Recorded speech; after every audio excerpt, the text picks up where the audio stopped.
She was just a 13-year-old girl walking home with a sketchbook and a peach iced tea until a sheriff's cruiser pulled up and turned her quiet afternoon into a scene.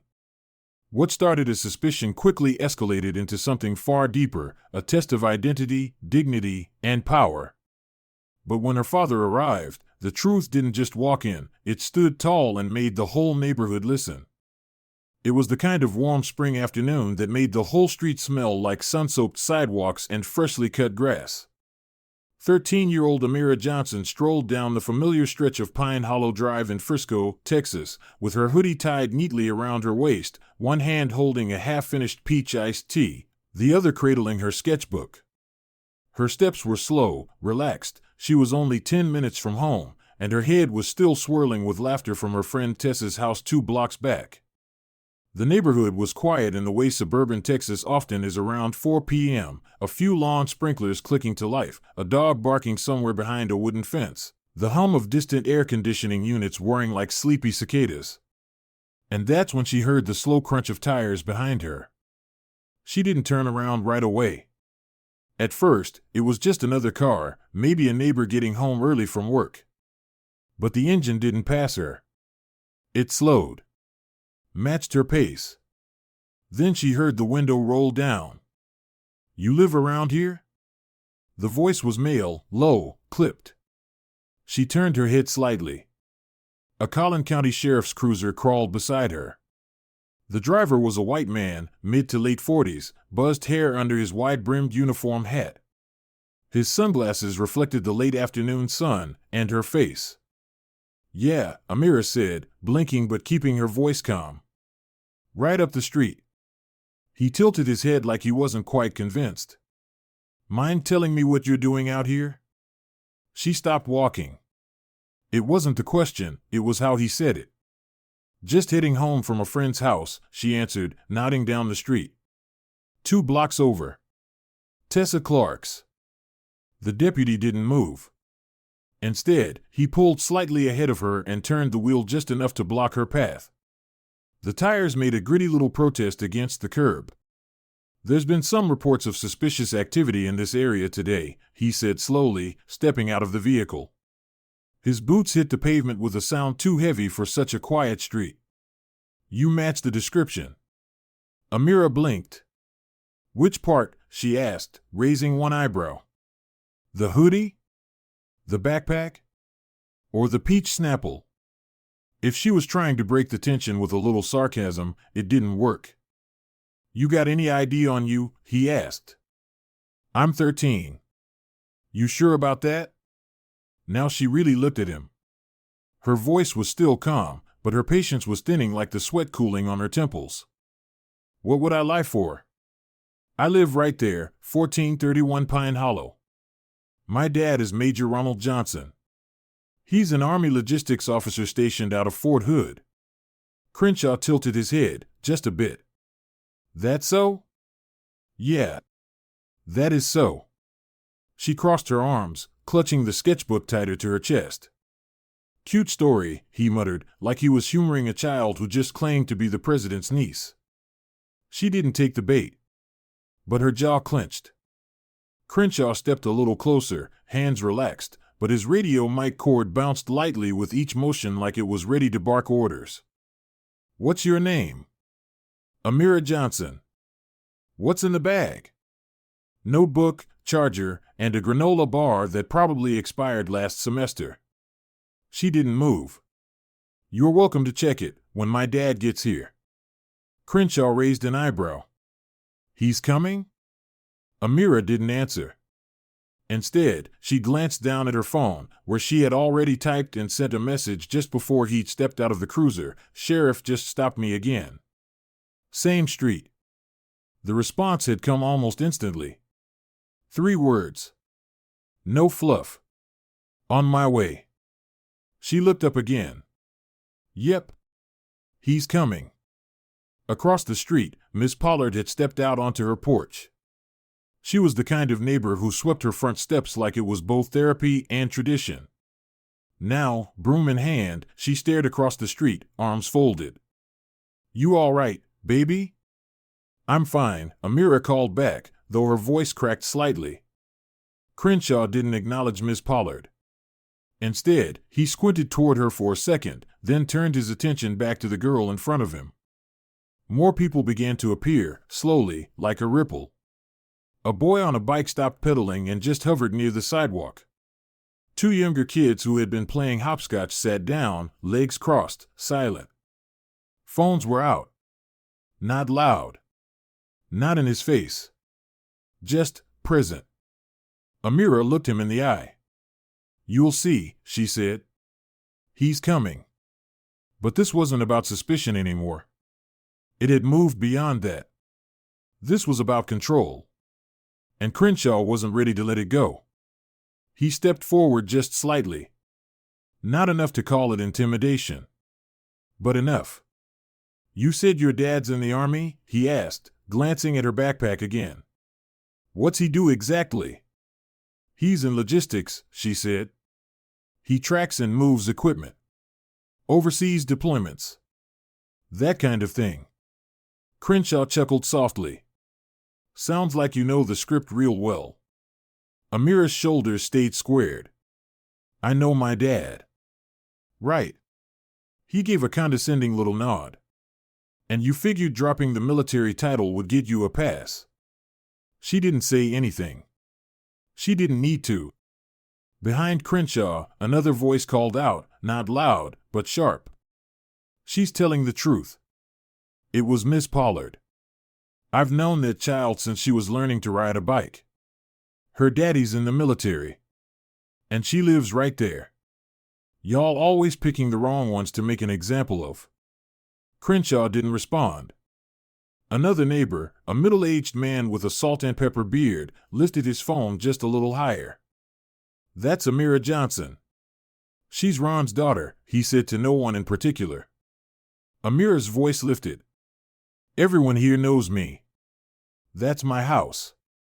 She pointed again, not backing down. But Crenshaw ignored her finger and reached for his radio. "Unit 45 requesting verification.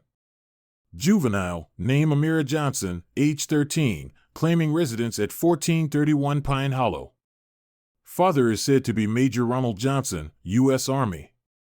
"Seriously?" Amira snapped. "You're calling back up on me?" "Standard procedure," he replied, not meeting her eyes. "No," said Miss Pollard from across the street. "That's cover." Crenshaw didn't respond. The street was dead silent now. Even the wind had stopped. No more sprinklers. No more dogs.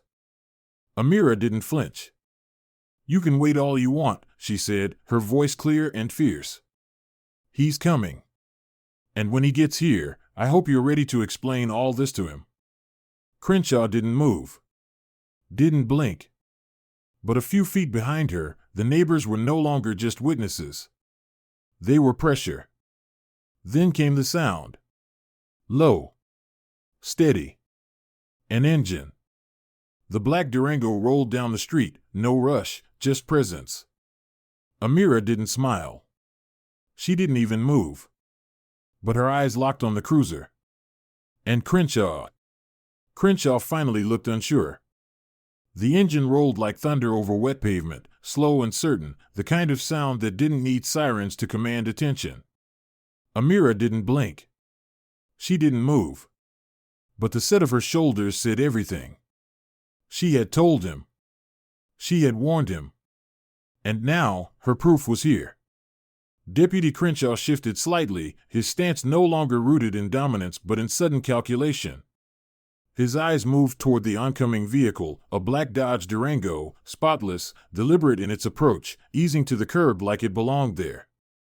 The idling hum fell quiet. The door opened. Out stepped Major Ronald Johnson. No uniform. No medals. No salute.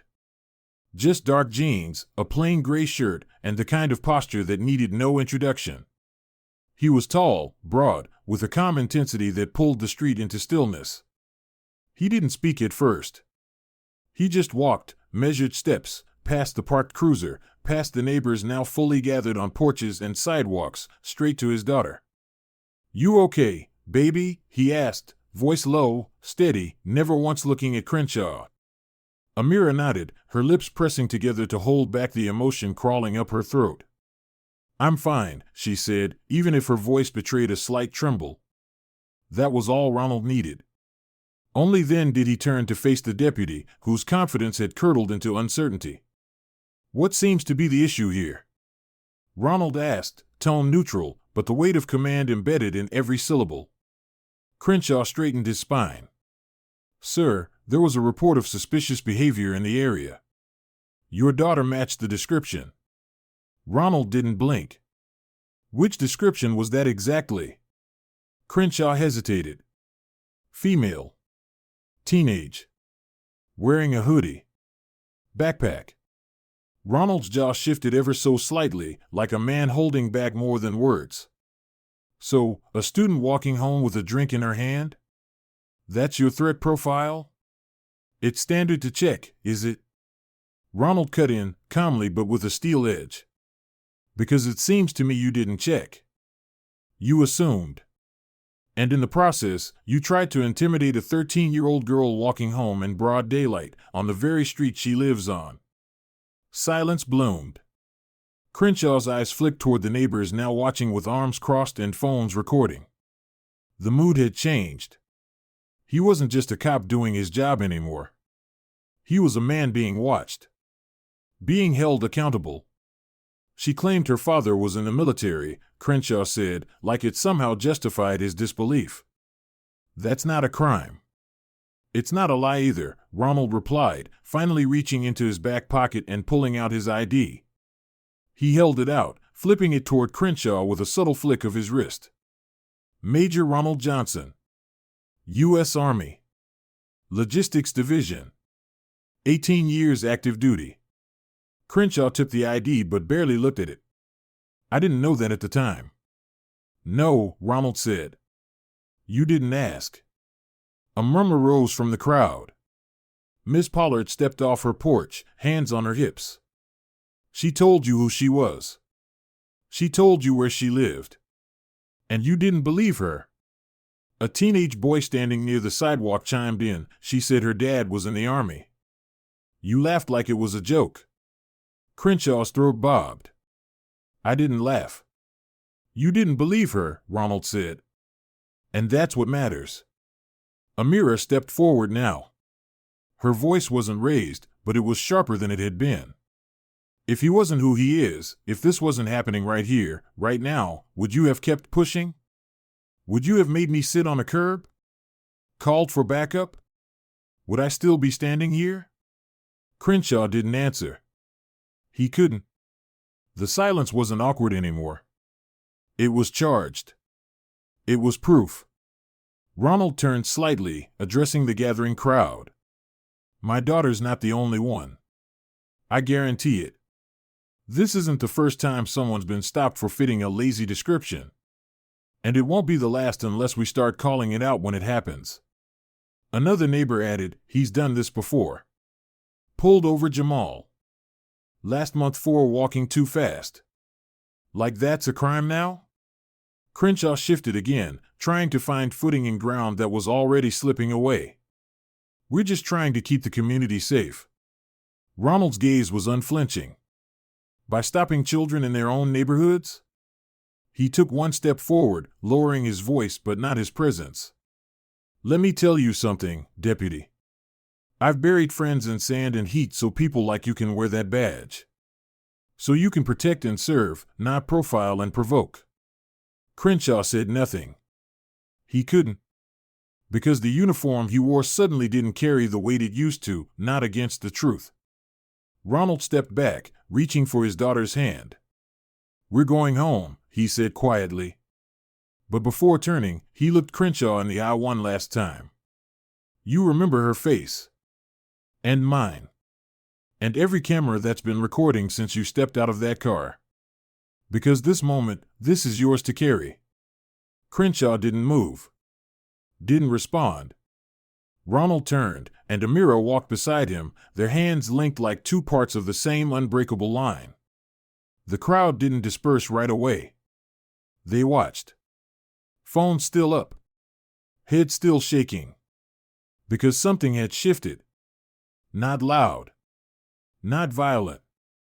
But clear. Crenshaw got back in his cruiser. The door shut harder than it needed to. And still, nobody looked away. They didn't have to yell to win. They didn't have to fight to be heard. The truth had pulled up. And it didn't come with flashing lights. It came with calm. With history. With presence. With love. And most of all, with a father who didn't just defend his daughter. He made the whole street see her.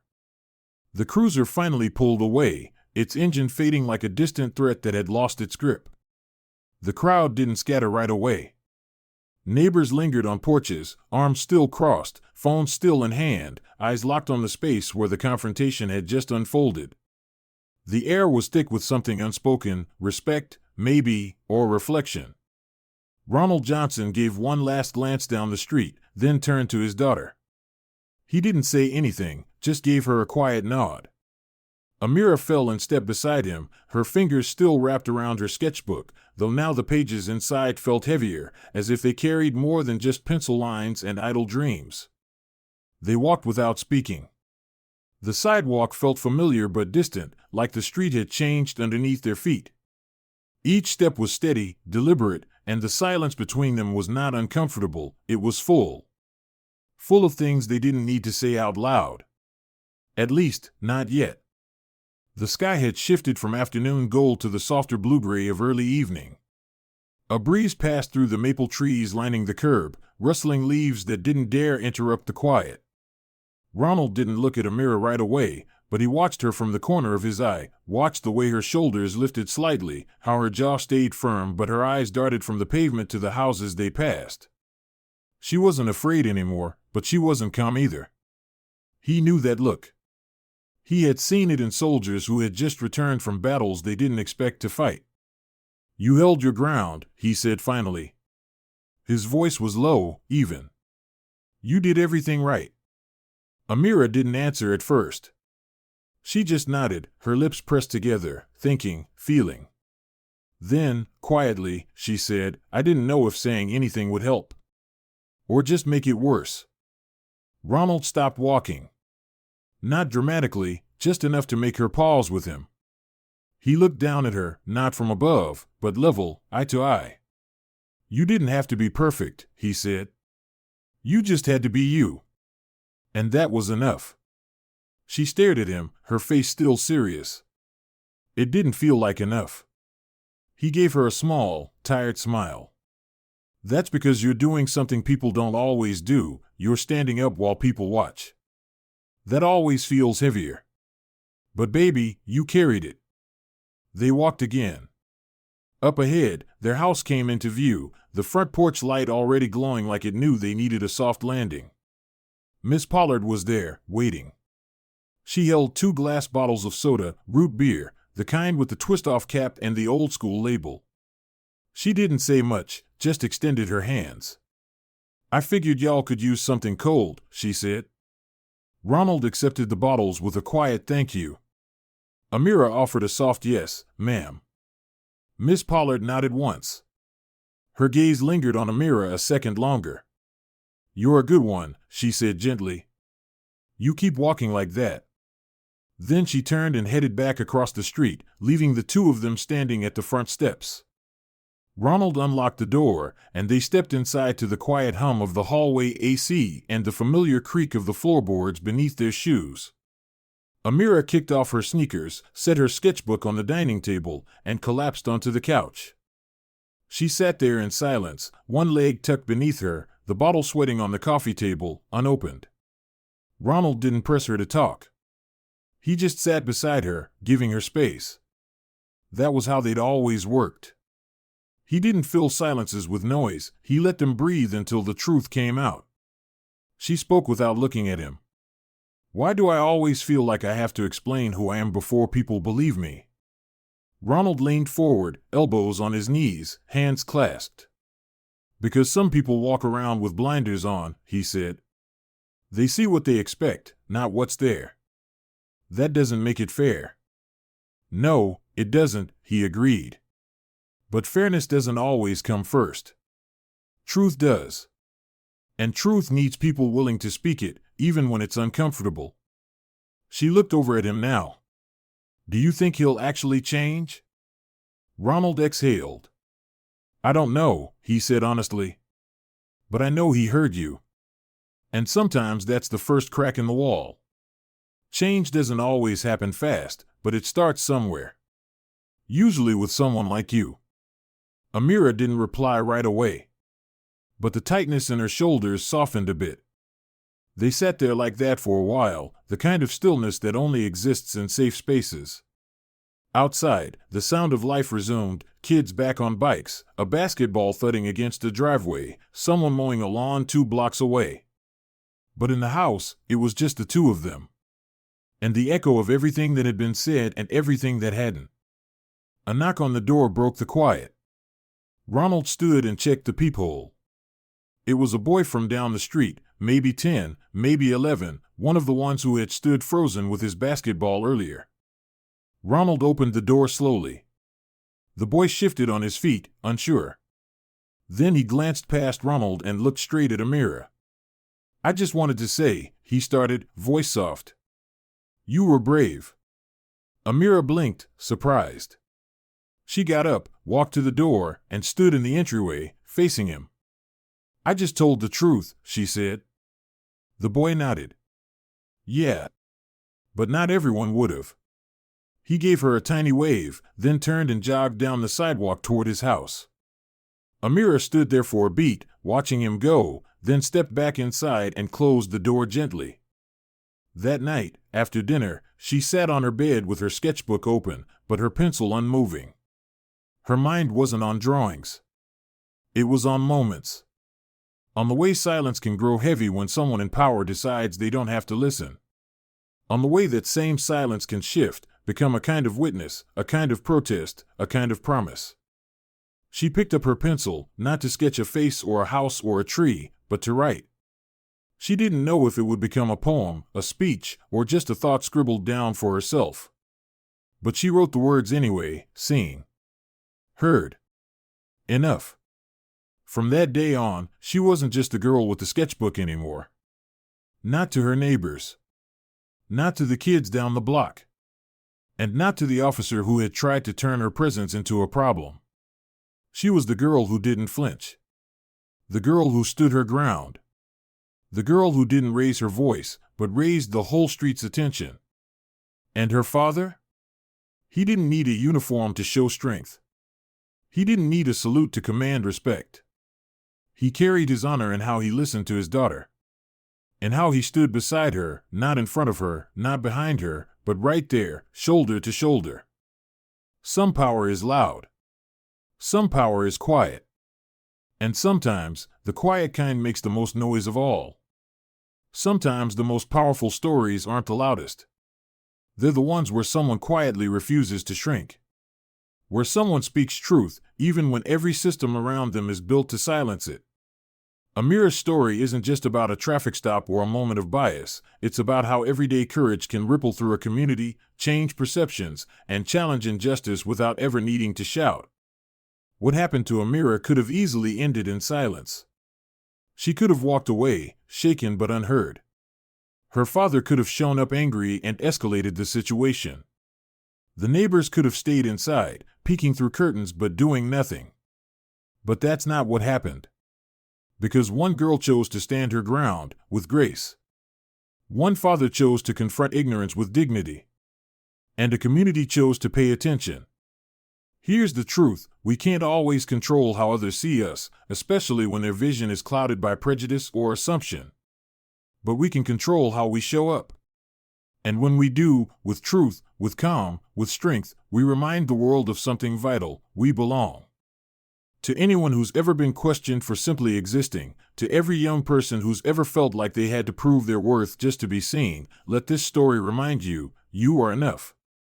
Your identity doesn't need validation from someone who can't see past their bias. You don't have to perform to deserve dignity. Sometimes, just standing firm, refusing to be erased, is the boldest act of all. And to those in positions of power, influence, or authority, listen. Pay attention. Because every time you dismiss a voice because of age, gender, race, or background, you're not just denying someone their humanity, you're missing a chance to learn, to grow, and to make the world better. On behalf of the U.S. Justice Story Channel, thank you for being here. Thank you for listening. And most importantly, thank you for caring about stories that matter, stories that challenge, uplift, and push us all to think a little deeper.